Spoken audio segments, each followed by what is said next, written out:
Today is October 5th, 2025, and unfortunately, for the past few years, October 5th has become a day in which I have a lot of introspection and I start reflecting on my own life and my own journey.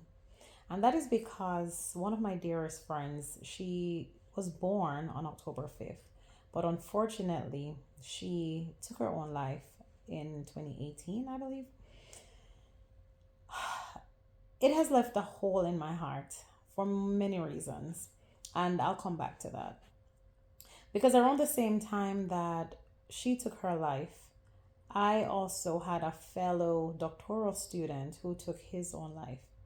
So I was dealing with the suicide of one of my peers who he was very smart, black man who seemed as if he had it together, very confident, brilliant, brilliant, brilliant. And then here is this my friend, my personal friend, who she also was very smart. She seemed as if she had it together, and most importantly, she loved the Lord.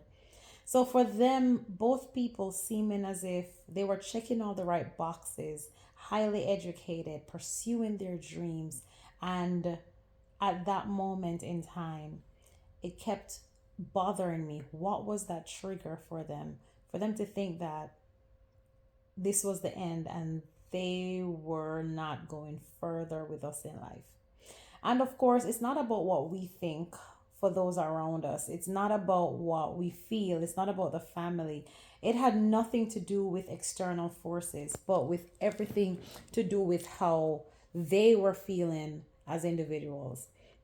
And because of that, it has allowed me to be intentional with regards to how I treat people and how I engage with people. Because I don't ever want to have another friend take their own life, knowing that I had the capacity to say something to help them. And I know that's not the right thought, because if someone is going to do something, regardless of what you say, they're probably going to do it. But it also made me wonder, what could I have done to change that story? And today, I just want to say, if you're struggling with suicidal thoughts, with depression or anxiety, or struggling with anything else that makes you feel as if you got to check out of here, please talk to someone. Find a counselor, talk to your healthcare provider, phone a friend. Most importantly, call on God. There are people out there who loves you and they're cheering for you.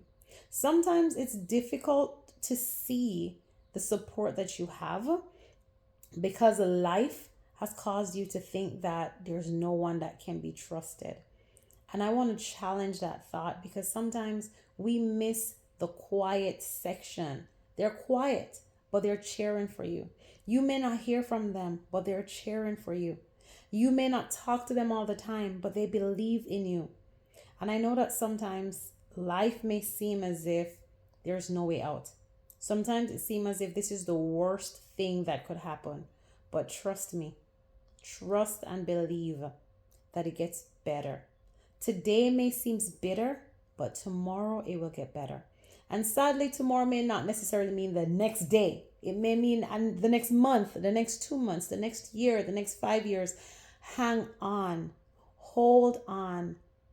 Change is coming. I don't know, it sounds very cliched, but I believe the God that I serve, He will take you through. It may not come when and how you want it, but trust that one day it